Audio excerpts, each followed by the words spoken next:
You, Um, you happen to look down below your screen there? We got some company in the waiting room. do we? Who Yes. can it be now? Oh my gosh! Let's add them. The moment. Spoiler alert! This is the only reason you guys tuned in. Hey, we're gonna bring you in. Hey, there he is. Good evening, guys. Did I come through? Yes, Oh, sir. How you doing? Sick of the cold. I know that's right. I mean, luckily, well, Lee's down in Louisiana, Okay. and I'm in South Carolina, so yeah, a little bit warmer here. Yeah, I just tried. Actually, I double booked myself this evening. Casey reached out to me to join this. Yeah, that's him. Chat. That's here. And I was to go out to a meeting 2 hours away. We have a bee meeting I was supposed to attend, and I headed my way out, so I was going to have to miss this.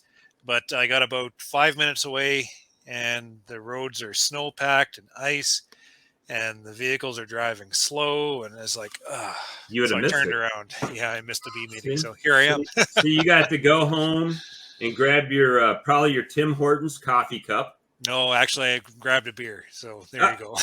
and I said, you know what I told Lee before you came on? I said, you know what? Everybody asks Ian the same freaking questions, you know, and I would rather just learn about you because we can watch the videos. You know, I'm like, I was going to ask you, what's your favorite beer?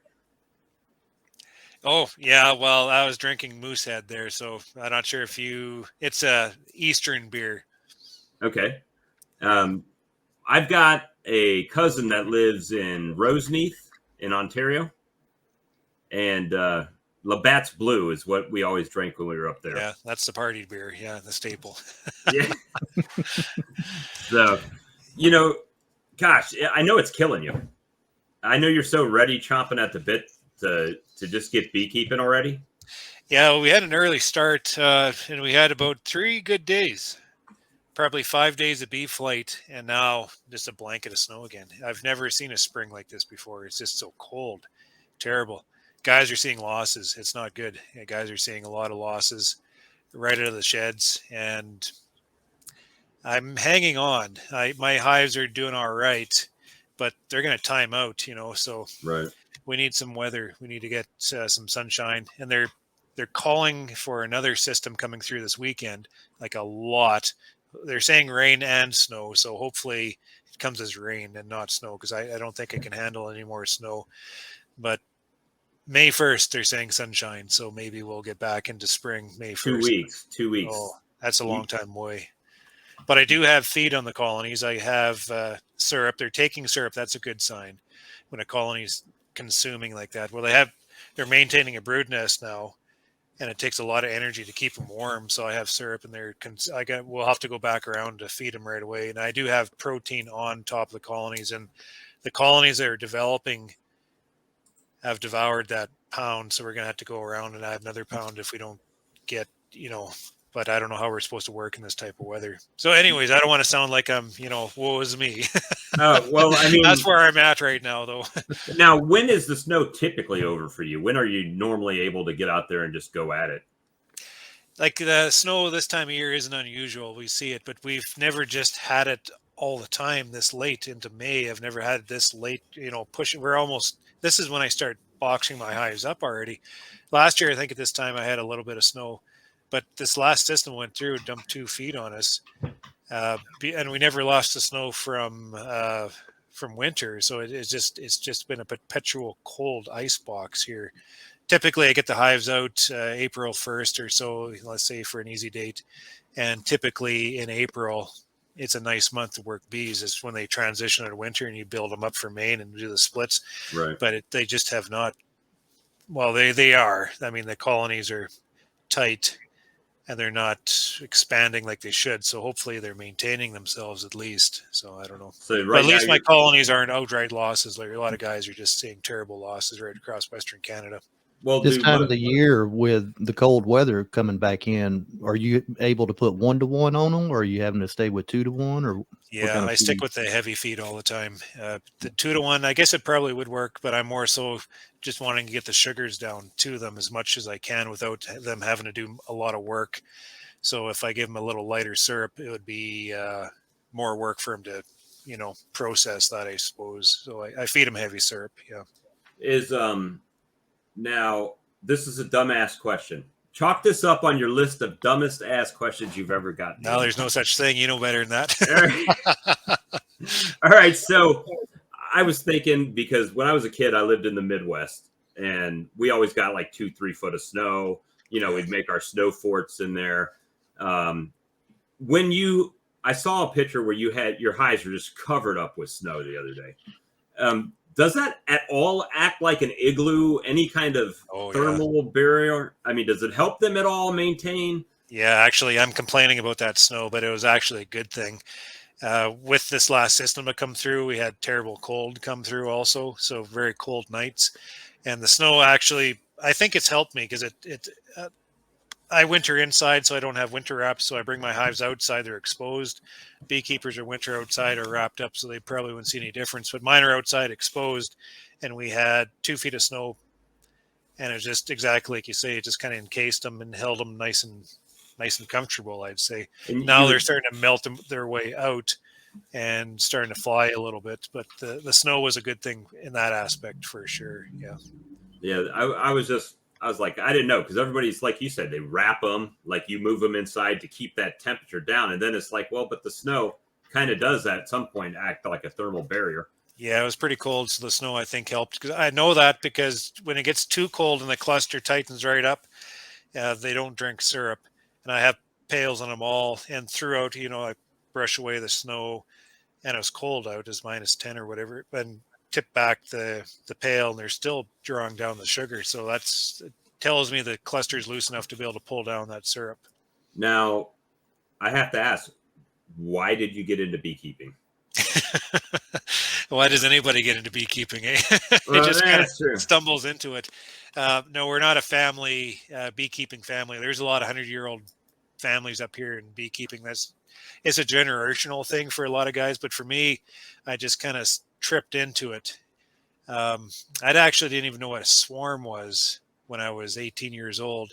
Went to university, took my diploma of agriculture, and there was a beekeeping course offered within that course, just like off the side, just for a couple of credits. And I needed a couple of credits. Elective, right? Yeah, I was shy 2 credits. The beekeeping course is 2 credits. There's a dairy lab for 4 credits. And my buddy and I, he was in the same situation as me, and looked at the beekeeping courses. We kind of laughed at it.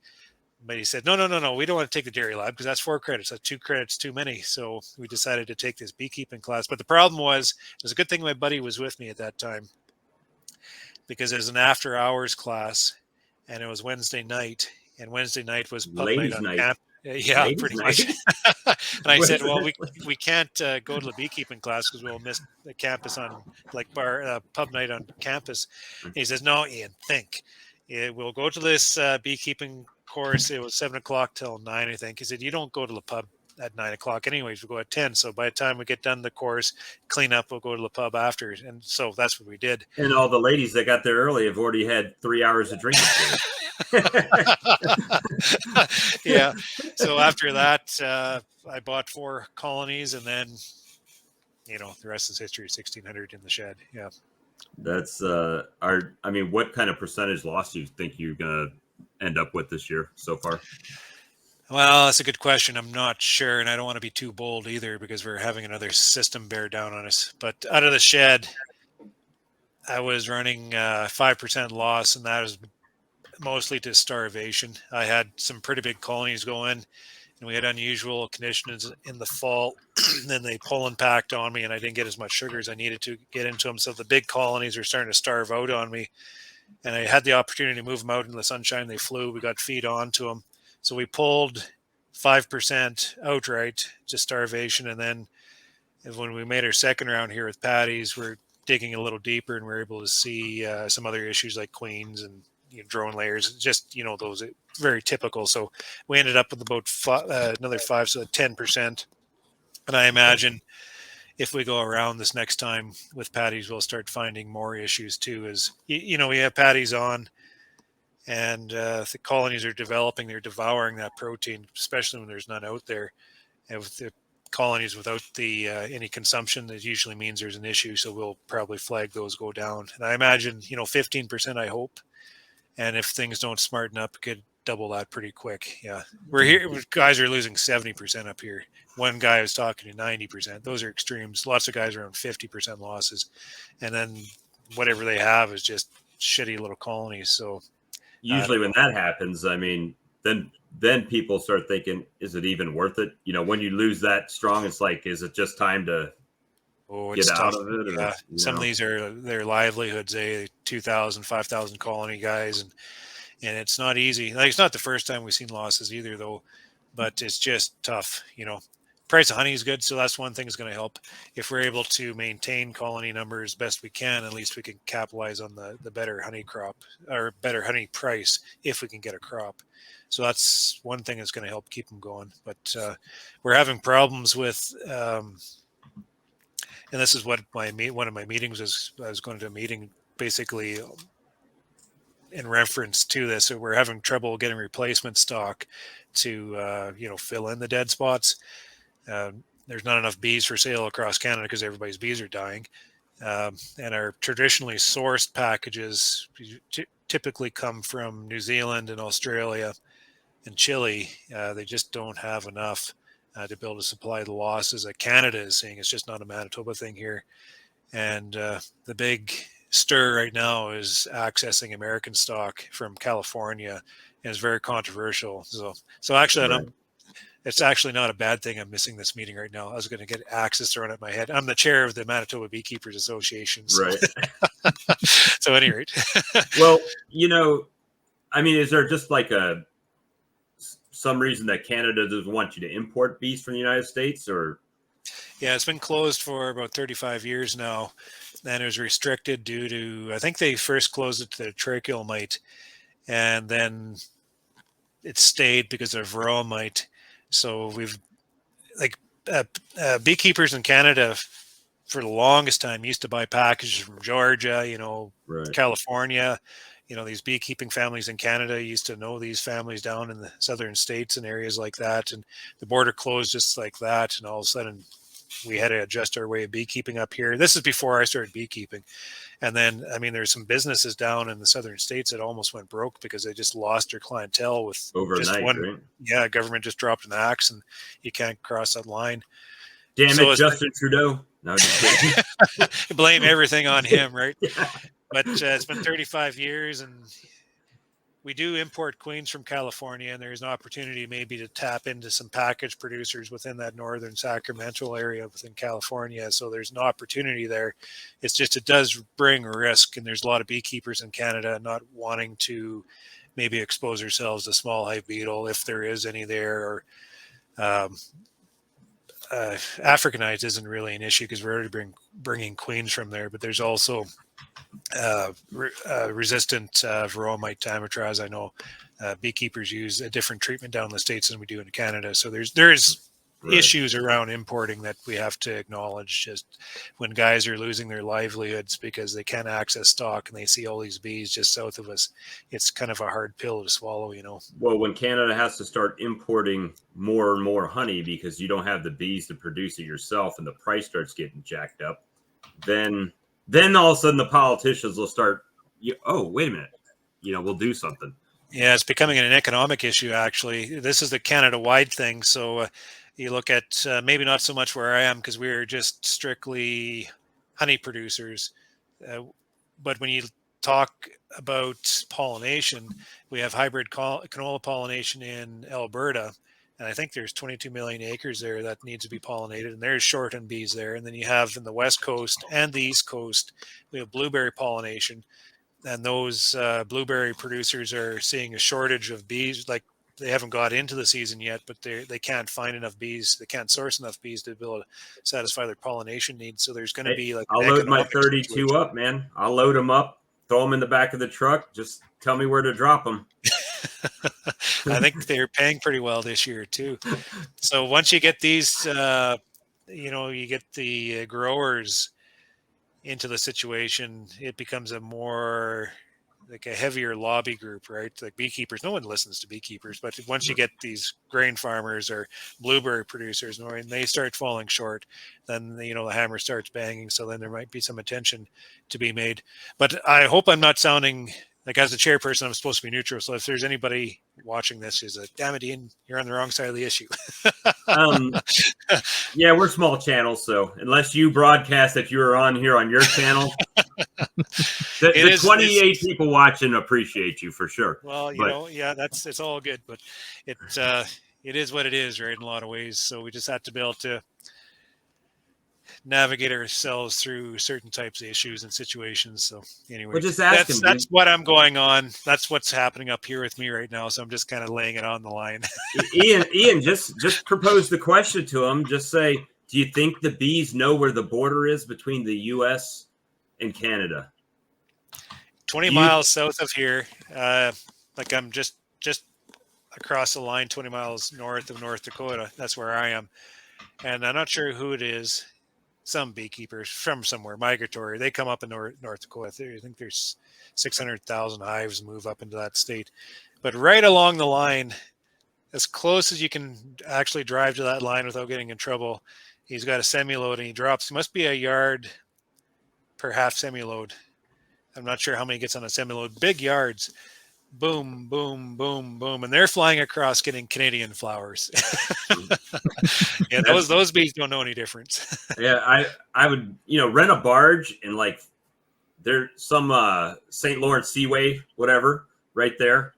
Just load up the whole barge full of bee colonies and just like anchor out right off the shore of Canada. It's like smuggling cigarettes, smuggling bees. Yeah, just hey, prove they're my bees. That's all I'm saying. Yeah, that's funny. Yeah. But it's crazy how the politics could shut down the whole deal. It's we also don't want bees on comb coming across the line. We just want the bees in the package, because if bees come across the line, and this is what maybe some of the fear is with beekeepers up here, is if we open up the packages and then the next step is bees on comb, and if that happens, then we'll have all those migratory beekeepers that line up along the line drive up here and take all our honey from us. So we're not too thrilled about that, because then we're definitely mixing all the pests and pathogens from all the United States up to Canada. So I think that situation, as long as we can keep it separate from the package situation, we should be able to. I don't know how things are going to sort out somewhere. Yeah, I hope we can figure something out. But a lot of beekeepers don't like it. So I mean, that's how things go, right? It's democracy. Yeah. How this is a pretty open question. So you're part of a co-op with BeeMade, I think. BeeMade Honey Co-op, yeah. So this is a long answer, I'm sure. How exactly does that work? I know they've got some in the United States, but I mean, is there a qualification on how many colonies you have to have, or? Yeah, we have a minimum amount of honey that you have to produce to be part of the co-op. But so what the co-op is I think there's 350 of us, Western beekeepers, and we market our honey together. We market about 25 million pounds of honey, and we market it as 100% Canadian honey. So we're not. I think CB Honey is also a co-op. I know there's some Canadians part of that co-op, but they don't market as 100% American honey. They do some blending. I'm pretty sure our co-op is 100% Canadian honey, and that's where we get our edge. That's where we get we're able to hold our markets that way. So we sell all across Canada. We supply most of the major chains with their private labels. We sell offshore, Japan, Caribbeans. We sell down in the States. You're a tougher market to sell into, though. You're a lot more cutthroat because there's a lot more blending, I think, in the States than we sell in other places of the world. So it works very well. Well, I think people down here are starting to wise up a little bit when they go in the grocery store and they find a $2 bottle, or, $3 bottle of honey in a bear, and you flip it over and it says product of the USA, Venezuela, Argentina, Yeah. and it's all blended together. So Yeah, it's tough to compete at that market. Our retailers are up here, and they seem to be scared stiff of recalls and such, and they want authentic food, which is perfect. That's what you want through Yeah. all your food sources, authentic food. And that's what the consumers are demanding. So that's what the retailers, I mean, everything has price points and such, but they seem to be, that we're maintaining our honey contract because of that, because we can guarantee our authenticity. And we deal with Costco Canada, able to hold that contract because we can prove the authentic nature of our honey. Where I look down in the States, and like Costco in the States, unless things have changed, they used to carry the American honey, like 100% American, but they've gone to Argentine honey. So it's just like, wow. yeah, and it's so cheap. I mean, what they're selling a 2-pack for, I'm selling 1 pound for. It's like I'm selling a pound for $10, and they're selling 2 pound and a half or 2 pound jars for like 12. Yeah, and I hope that honey's authentic. I hope it's not, transshipped from China or someplace like that. But when it comes from other countries like that, you got to ask yourself, what's how honest are these brokers, right? So Right. anyway, that's you guys are playing a different game in the honey market in Canada. It's really refreshing to see organizations like these retailers actually acknowledging that, and we're holding our place on the shelf at a good price for it. Yeah, I wish they'd be a lot more stricter on ours here as far as all the importing and blending. Yeah, it's kind of crazy. I mean, just from now, I don't have the knowledge obviously you do on the subject, because you deal big time in it, and I sell to old people that drive up in my driveway, so but the old people that drive up in my driveway, they don't ever negotiate my price. If I say it's $10, I get $10, Yeah, and that's what BeeMade's doing in a way, is doing exactly what you're doing to your customer, is that customers coming to you, buying the honey from you as the producer of that honey, and there's that trust between you and your customer that honey is authentic. And we're doing that with BeeMade honey in a lot of ways too, is we're taking our customer, and we can prove that honey that customer is buying is from these producers from Western Canada, and we're drawing a line from that retailer back to those customers, or to the producers, so that farm it's a chain gate. of custody. Yeah, and I think it works, and we're selling our honey with we've got our beekeepers' faces on there, and we're telling the story, and I think we gain a lot of what's the word for Credibility. credibility and ongoing support. What's the word I forget? They always come back to you because they trust you. Loyalty, yeah. And once you lose that loyalty from your customer, it's hard to get back. So I think we've able to maintain that loyalty with our customer just by telling that story between the beekeeper and the retailer. And I always, there's in the States, talk to American beekeepers, and their perspectives are a lot different than ours in Canada. I can appreciate that. It's not perfect in Canada by any rate, but there's the tone about the honey on the retail shelf as being garbage honey and all this kind of stuff. And I'm like, whoa, just a minute, we're packing, we own our packer. We pack 25 million pounds. We're on that retail shelf, those chain stores, the same one, like I'm not supposed to actually say which ones, but we're on those shelf stores with our honey, and it's not cut. Right. So you just got to watch how we convey that narrative sometimes to the customer, because our honey, there's a lot of American producers with honey on those shelves too, so Right. You look at Bob Beanie, he's supplying a lot of chain stores down in the States there. So we got to be careful how we provide that narrative. But yeah.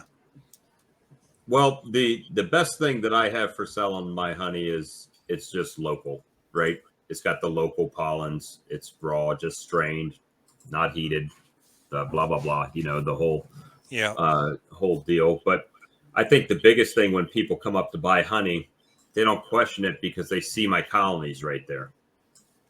And it's like, well, this is the guy that makes the honey. So this is where we're coming to. So Yeah, my neighbors come. They won't buy. I sell in a little store down in Miami too, because it's easier to direct the honey house sales down there than for me to do it here. But I still have old farmers want to come to my doorstep because half of it is talking to the beekeeper too, right? Right. Mhm. Yeah. So I do waste an hour talk, but it's good talking to neighbors too. It's nothing wrong with that. But they want that connection, where that come from, and then that story behind that, and the connection that I produced it, and then they enjoy it a little bit more in their coffee every morning. Right. And it seems like they don't mind paying the extra little bit too. Oh, there's some pretty fussy farmers up here. They're cheap. Really? Well, I mean, I But I understand, have man. bees on their land, so I'm like, I'll But give you a Can't counter. argue with them too much. yeah, No. but when you start ordering everything in beekeeping seems astronomically expensive. And when like I said, I only have 32 colonies, but someone like you that's got thousands, if you make a $5 change to your equipment, that's $7,500 when you multiply it times every piece of every colony you have. So and you're not going to find a $5 nothing to go on any colony, $20 bottom boards, $20 boxes, and that's before shipping, and shipping is killing us right now. I probably ordered my new honey extracting equipment in the wrong year because I paid about $1,000 shipping to get it to my house. Yeah, the world seems to be on its head right now. It's not a good time. Costs are increasing, commodity prices are going up, but how's all this balance out? How's it all going to shake out at the end? And we just hope, with the commodity prices, like our grain prices are very high right now. We have expensive like fuel prices, fertilizer prices, chemical prices, like you say, transportation is killing us both ways. If all of a sudden we lose the commodity price, what happens to all those inputs? So Right. everybody's pretty nervous. That's one thing about the honey business as compared to the cattle or grain business we have going on here, is with the honey business, there's very little of that high capital, high stakes, high input need to be able to operate.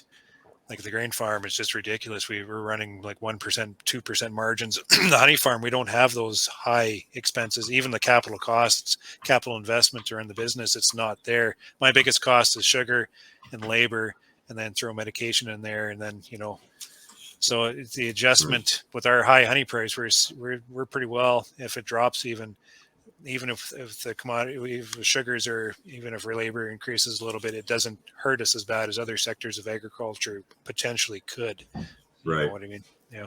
Well, I think, with your situation, with the potential for, well, I mean, everybody gets losses. I mean, it's going to happen, but losses, that's another big expense. That's something that's a tough one. Yeah. Well, it sets your so time expensive. back, right? So you lost the bees, you're making splits. Now those splits have to grow to be able to produce the crop that you need to pay the bills. So it's just like that never ending cycle. I always say you'll make money, and the beekeepers are always bothering me. Can I make money in this business? I'm like, yeah, you'll make money in this business as long as you can keep the bees alive. And that's the secret, just to keep those bees alive, right? It might be easy in the first 2 or 3 years, and then you expand a little bit too big, and then they all die, and then we're just. That happened to me my first year. Oh, so my you're first lucky year. I split. I watched YouTube videos. I didn't go to any classes, and you can just, when they start getting big, you just split them. So I got up to 15 colonies, and everything was going good until the small hive beetle decided they liked my my colonies too much, and you have them, wiped it out down to 4. I overwintered 4 nukes out of 15 colonies, and then oddly enough, by the end of the second year, I had 15 double deeps, and then out of this winter, I went from 15 double deeps, and actually coming out of winter with 12 colonies, and now I'm at 32 with some nukes I bought and some splits and everything. So it's looking good right now, but anything can happen. It's like Vegas, baby. It's good to learn lessons off the start like that, because once you get yourself in a little deeper and more capital investment put in, it's harder to maintain momentum, so it's better that way, I say, off the start than later Well, on. And I think where my problem comes in right now is now I'm at 32 colonies, right? I've got some deep boxes. I've got plenty of, well, what I consider plenty of honey supers right now ready to go. But now what about late season splits? Because I have pretty much all my deep equipment is used with the exception of maybe 13 boxes. So it's like, I mean, I'm going to have to split these things later on this year probably. So now I'm like, do I need to just buy more equipment and just beat my head? It's like never ending. Never ending. Yeah, never ending. Yeah. So maybe I have to find somebody that's getting rid of some old equipment. I don't know. Try to save something. Yeah, we got a question down here at the bottom from Mike. Why all the massive losses in Manitoba right now? Just the weather? There's conversation around that. We're still trying to figure out what exactly happened, but there's a lot of conversation amongst beekeepers in regards to, we had a terrible drought last summer, and I think it's all stemmed from the stress related to that drought. Extreme heat, extreme dryness, smoke, like all Western Canada was on fire, which is so smoky, and the bees are stressed. And I think it stressed the plants too. So maybe the drought set the bees off a little bit. Maybe they didn't have the nourishment they needed, but just absolutely ideal conditions for varroa mite. And we sail in after the honey flow, got as much honey as we possibly could, preparing our hives for winter. And I think the massive amount of mites within the brood nest, or how should I explain this? Our treatment timing period is very specific, and it has to be on time. And I think what happened was our timing was off just a little bit, so we weren't able to target the mites as we should have. And then we went into fall, which is extremely unusual fall. We didn't have a frost until middle of October. And what happened was the canola fields, which looked like they died through the summer, farmers harvested, the roots never died. We had a little bit of rain then in August into September, and it rejuvenated all those plants. So right into middle of October, which is very late, we had blooming fields of canola, probably more flowers at that time of year than we did all July.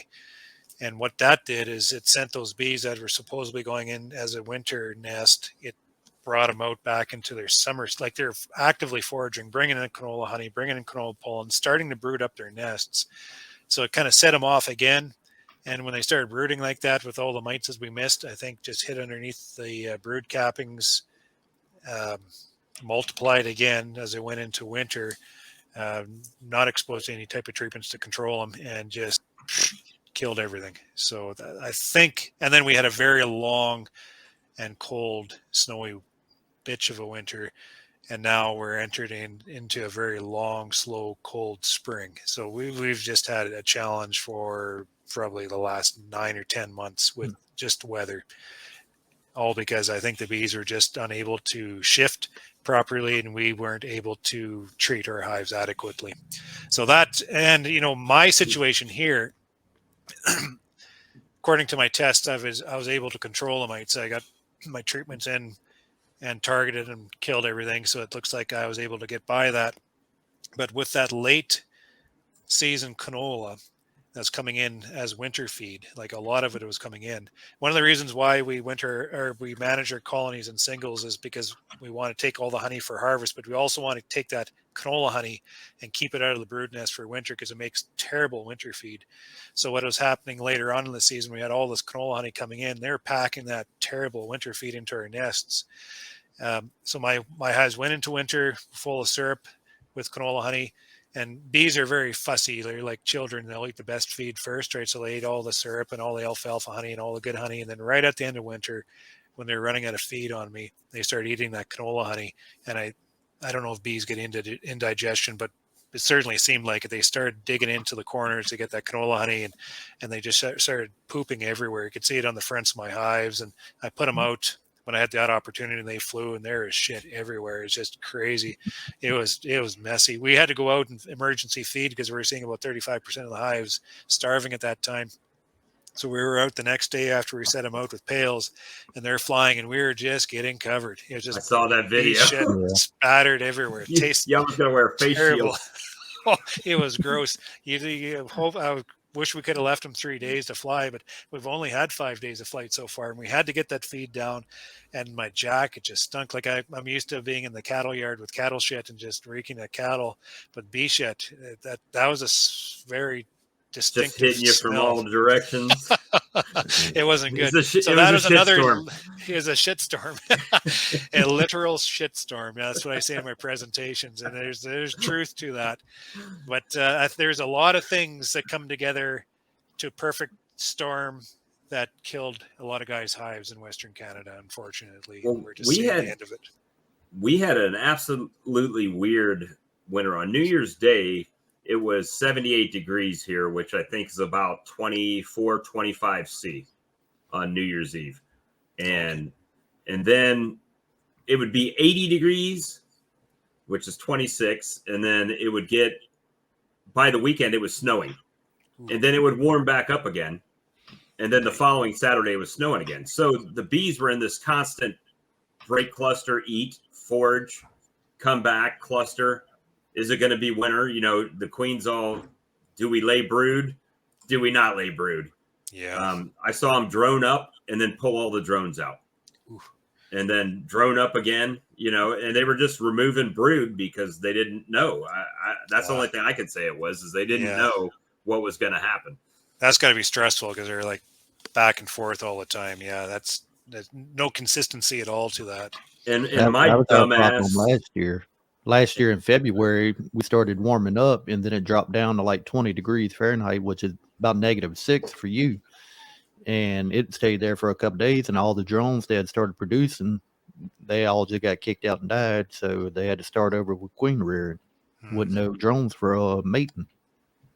And we did the in my dumbass, I did early splits, right? I'm like, oh, it's nice. We can split these right now. Made 10 splits, which when you have 12 colonies and you make 10 splits, that's about 30 frames, right? So you broke up basically 25% of your colonies into nukes, and none of them made it at all. So, I mean, I just weakened everything and then made some then I just started buying queens and stuff to make splits. I'm like, F it. Let's make this happen. It's going to cost us something. Nothing easy about this business. We're always guessing on what's going to happen, and it's always like we're 2 weeks behind all the time because by the time we see what's actually happened, it's too late. So we're always playing catch up. The secret is anticipating, right, and reading the weather, but sometimes it catches you. Well, I've got about 3 questions left that I have for you personally. The first one being, when you started beekeeping, what's the one thing you wish you would have known to not do, or to do for that matter, when you started? Boy, that's a good question.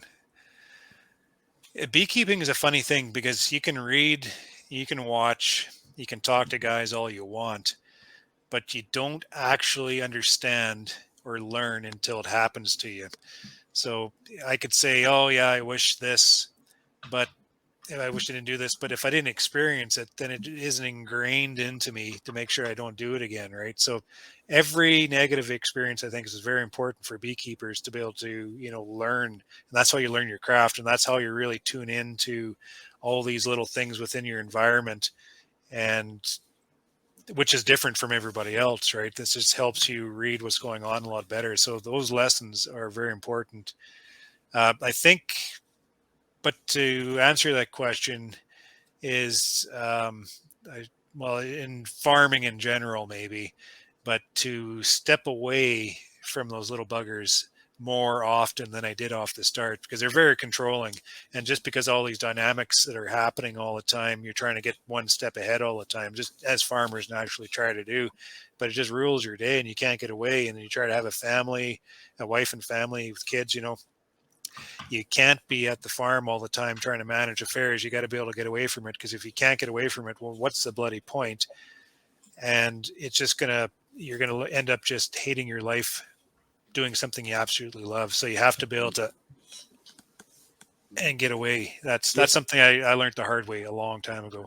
Well, that's a similar answer to my answer to that question. My answer to that question was, when I first started, would have been to fight the urge to go in the colony, because you're so excited. You watch all these videos. You're excited about getting your first nuke or package. Right now, you got your package and you put it in the colony. Now, what do you want to do? Now you got bees in a box, right? It's like, well, what the hell? So now you want to go out and check them every day, right? You're like, oh, look, they're drawing comb, but you're not helping anything.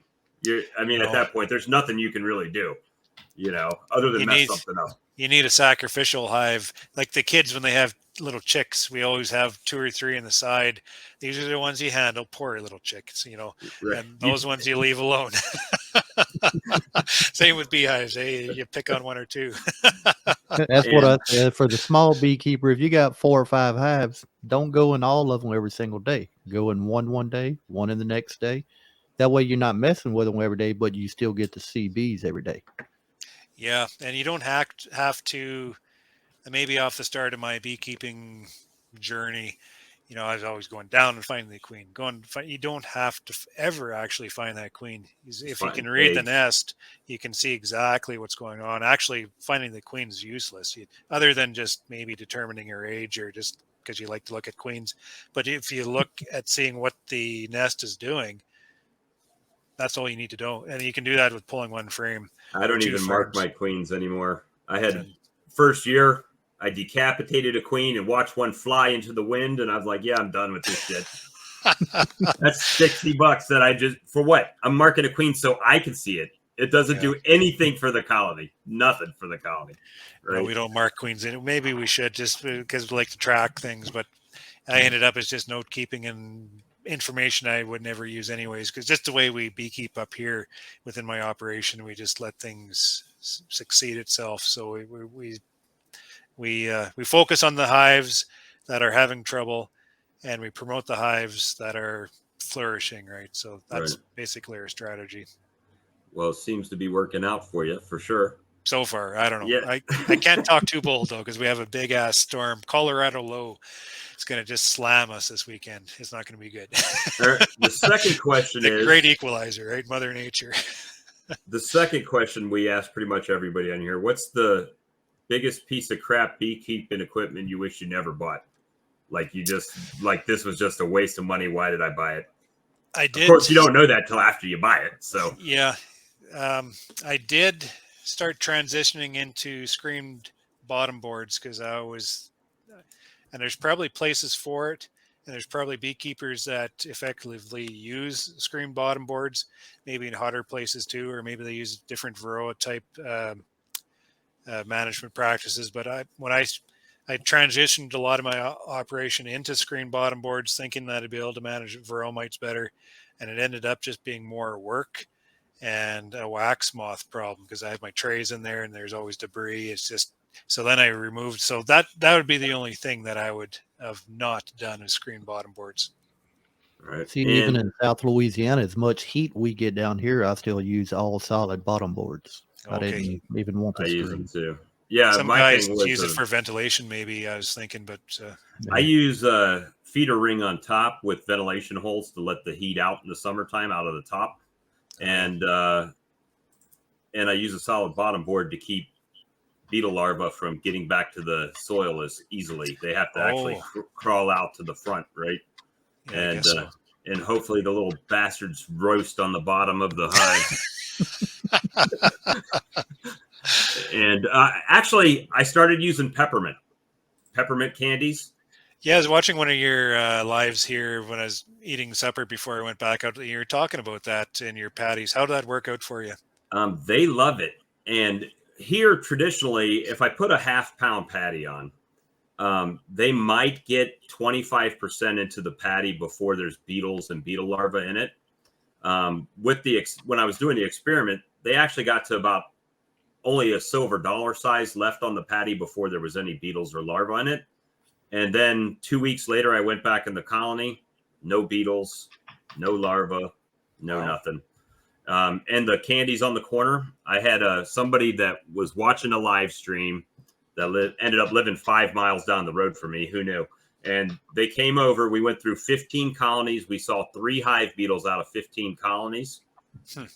They stopped on the way home and bought a bag of peppermints, put it in their colony with the hive beetles, and they sent me a message the other day, said, I don't know what it is about them, but that colony has no hive beetles anymore.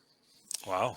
So Earl Casey, who sent you the original message to come on the show, he's the one that started the fed. He said his mentor showed it to him years and years ago. He said that's what they used to do. But there's no money in that, right? There's no supplier is going to make money by telling you, just go buy some peppermint candies and all your hive beetles will be gone.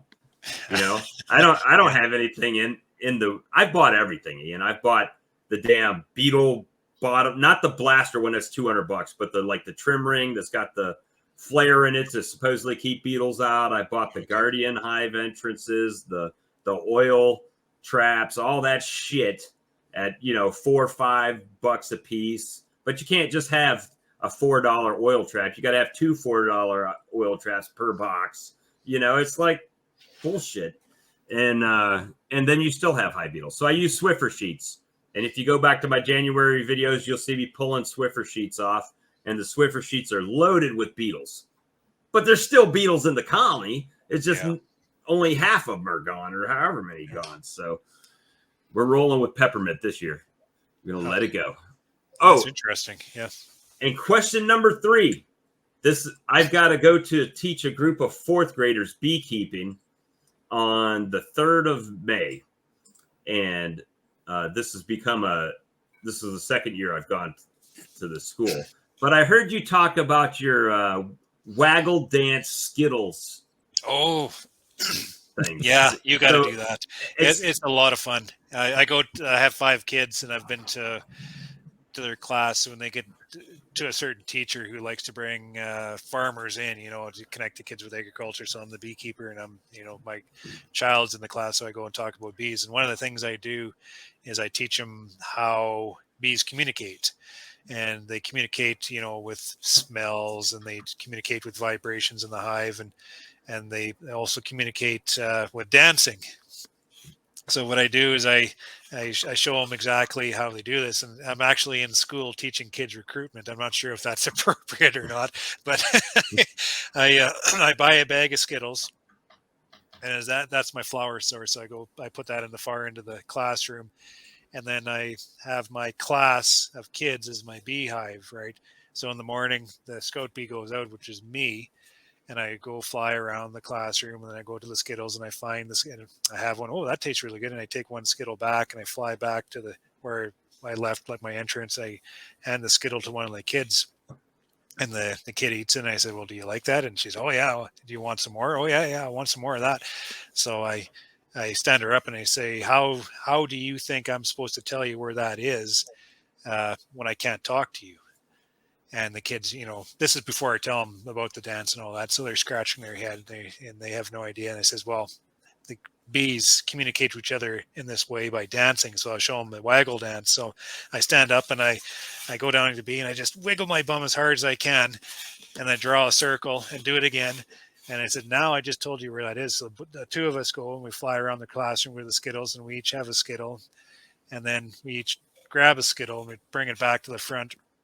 I give one to one kid and she gives one to another, and they both eat it and they say they want some more. So now the 2 of us do the waggle dance. So we do, both of us, the girl or the boy, and I just shake her little bums as hard as we can to show those 2 where it is. So then the 4 of us go, and then it's just a continuation, And by the end, the whole class is waggle. The whole, waggle I get the whole, and then the whole, just like a beehive, when you get some of that incoming nectar coming in before all the rest know exactly what's going on, there's that excitement, right?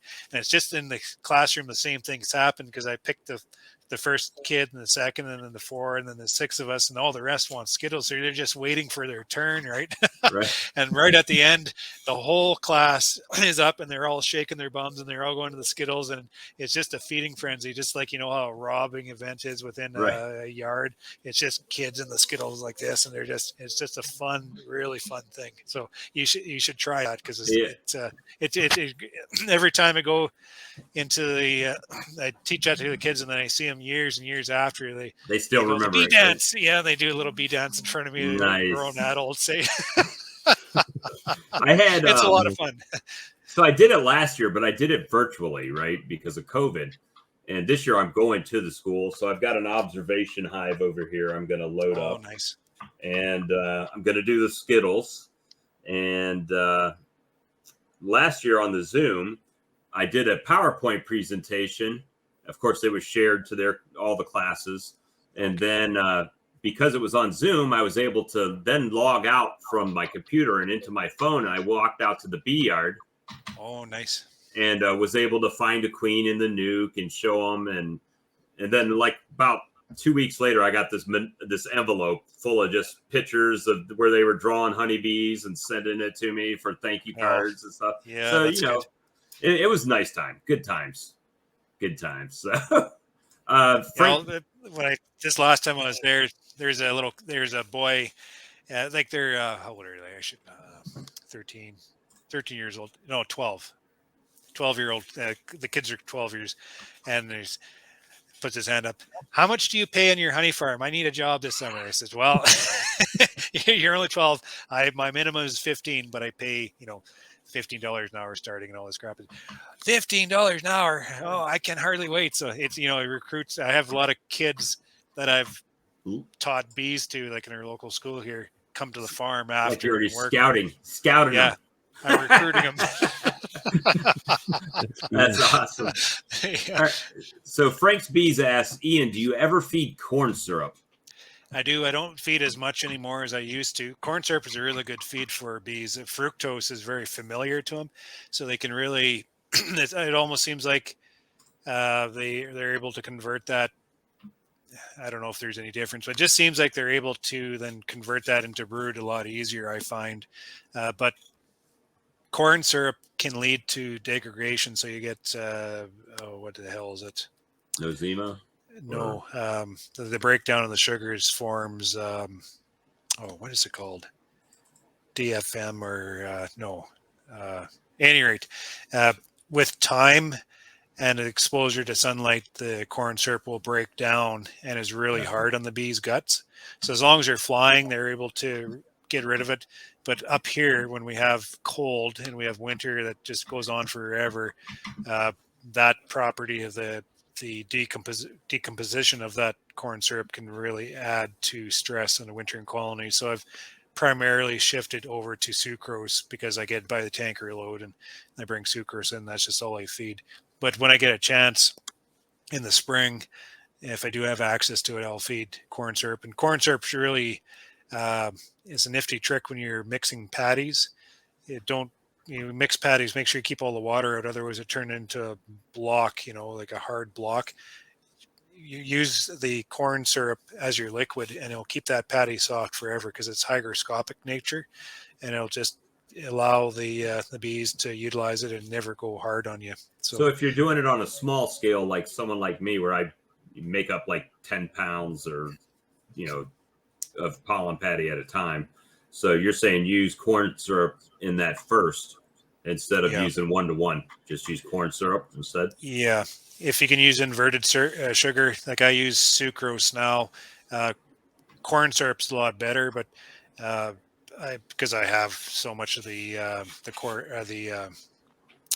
beet sugar, like the sucrose, I use that. It's inverted, but it still dries out a little bit because it evaporates off. It's a lot better than when you're mixing just the dry sugar with water, because the water will evaporate. I mean, if you do what you got to do, right? Then it ends up like a hockey puck. Yeah, then they can't access it. I still wrap it in wax paper all the same, just for easier handling and such. But I've actually gone away from that too as part of that experiment.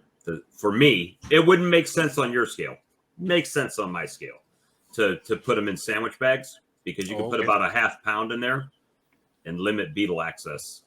Oh, yeah, that would be handy. I'd say. So just slice it around the side and put a cutout in the bottom. Keep the beetles. The beetles have to fight the bees to get into it, right? So just kind of limit the access. So Casey said that it's where is it? Hydroxymethylfurol.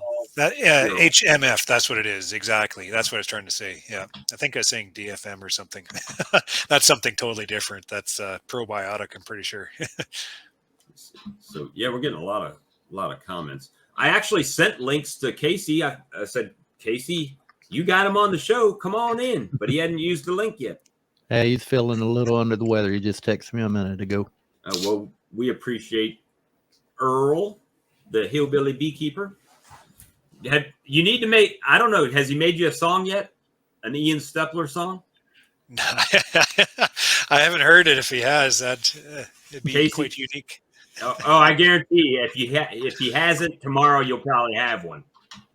It'll probably be a country song where I'm complaining and whining about the cold and the bees are dying. And well, the good thing is if you play that song in reverse, you get your bees back, you get your hive back. Yeah. The snow melts. Everything works. But so we do this show every Tuesday night, Ian. Any night you want to stop in, we do this one. We just do it when we feel like talking, because we're going to talk about bees anyway. And one night we have one that's called the No Life Beekeeper Chat, where we're just hanging out and talking, just a bunch of no life beekeepers. And we like to keep it light. I know you probably get blasted with the same questions over and over and over again. So yeah, kind of. But it's all about the conversation. Like, I don't like to answer the questions on, you ask me about feeding protein patties or whatever. Or no, the one I get all the time is, how do I manage my bees in single boxes? And it's not so much about managing them in single boxes. It's about, what are you trying to achieve that leads you to manage them in that single box? So that question leads to conversation, which can go anyway, so talking to beekeepers, regardless if it's the same over and over, it's more so tapping into their experience and then trying to figure out their situation to make it work into kind of what I'm doing here, seeing what I'm using and what I'm doing, how that can apply over there and how it doesn't. So it's quite interesting. Yeah. That's I went to single brood management this year. Lee's doing single brood management, and we're trying to produce honey, I can sell 4,800 pounds of honey here in South Carolina without having my processing facility inspected by the state. Oh, okay. So, for me, that's $48,000. Not bad for a little hobby sideliner beekeeper. But that's only until I get more land, and then we're going to make it go. So, I got to step out here, but it was nice chatting with you guys. Yes, thank you for stopping in. We appreciate you. And keep in touch. Oh, well, for sure. Thank you so much for stopping. Sorry, someone just come in the door here, but I got to go. But I'll see you guys later. All right, thank you, Ian. Okay, see you guys. All right.